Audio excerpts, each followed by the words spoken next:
This is my Aquareef 300 sump. I moved the sump over to the far left, as you can probably see, which gave me a fair bit of space on the right hand side to accommodate more of the equipment I wanted to use.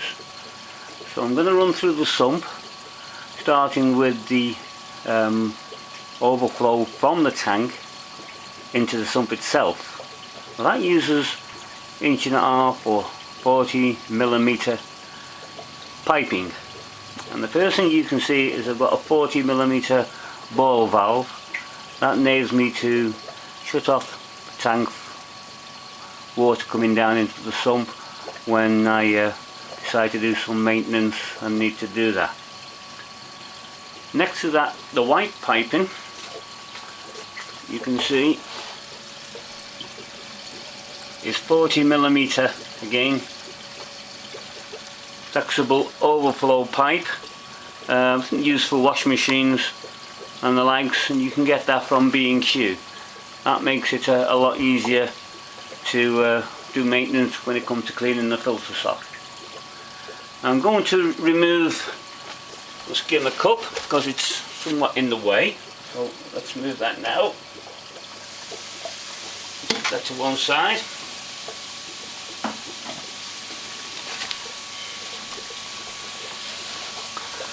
And I'm moving a bit closer so you can see a bit better.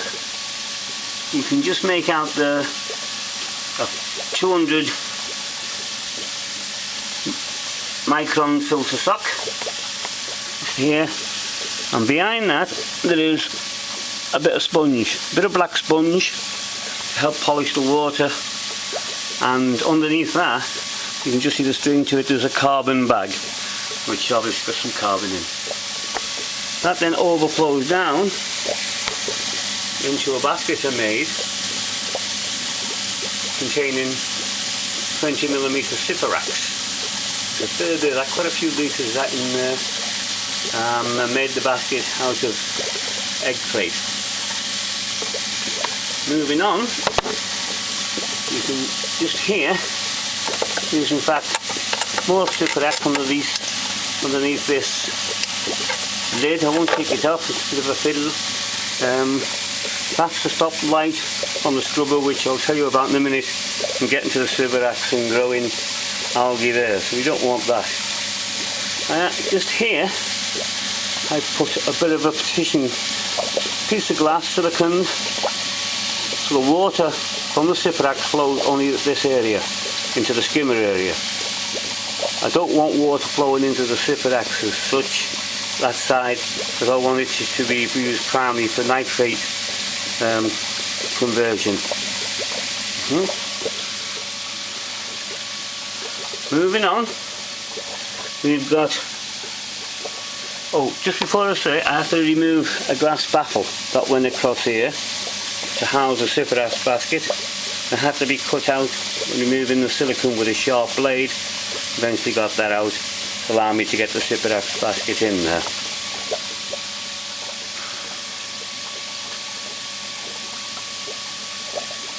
Right, the skimmer, which I've just removed the cup obviously so I could show you better, is a Deltec SC1351, which does a very good job, very reliable, and more than capable for a tank of this size.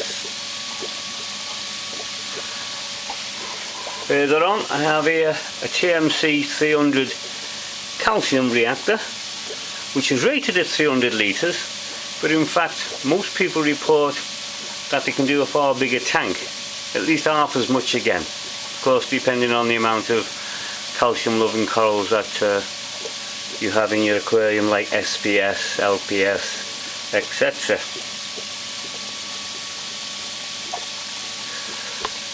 I'm going to come to the algae scrubber that you can see there in a moment. I'm just going to move on, and the water overflows into the end chamber. Now I've increased the height of the water level here by some 4 inches, which enables the sump to carry more water and therefore increase the volume of the system overall.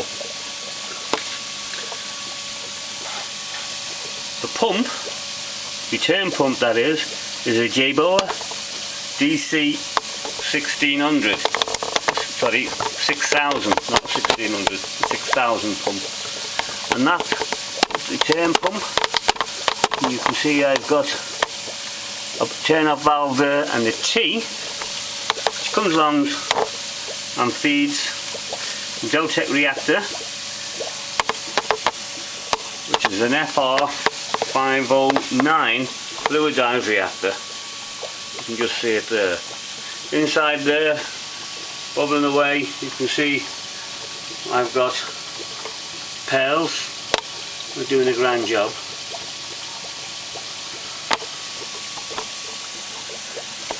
Also, it's difficult to see, try and get in. You might be able to just see that's the infrared detector for my reef float ATU automatic top up.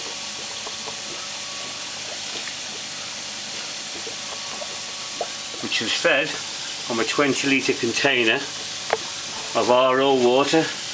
You can see just behind the Deltec reactor there. And that does a grand job of keeping salinity level as to where I want it, and means I don't have to manually top up at all. Now I'm going to move on to my recently installed algae scrubber. Okay, so what have we got? Well, it's a DIY one, of course, and it's lit by two 20 watt LED grow lights consisting of 16 red LEDs in the 650 to 660 nm range and 4 blue LEDs in the 440 to 450 nm range. They are both splash proof to IP65 standard. Not 100% sure what that means, but basically it means they will be fine. Get them splashed with a little bit of water. Obviously not recommended to be absolutely submerged in the water, but certainly any splash that happens, they can deal with that fine. The scrubber itself, unfortunately I cleaned that this morning, so you can't really see what's going on there. Algae is starting to reappear and grow again, but it's made out of a A5 acrylic leaflet box and is fed by a tube of 3/4 tube which I've dremelled the slot in and attached the plastic canvas. You can buy that from most hobby shops, including Hobbycraft in the UK.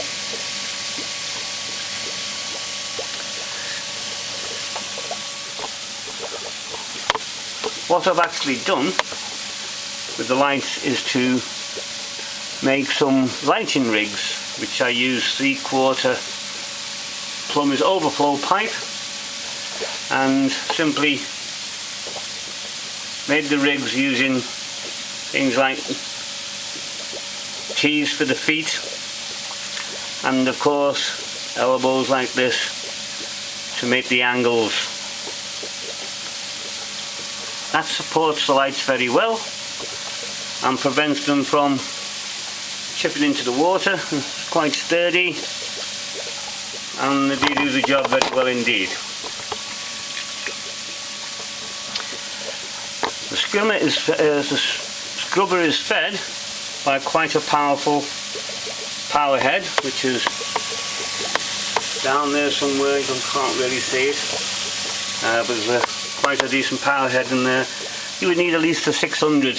I think that's probably, this one is at least that. Can't remember exactly what it is, power outward, but you would need to be able to provide enough water to completely cover the screen and allow the algae to grow.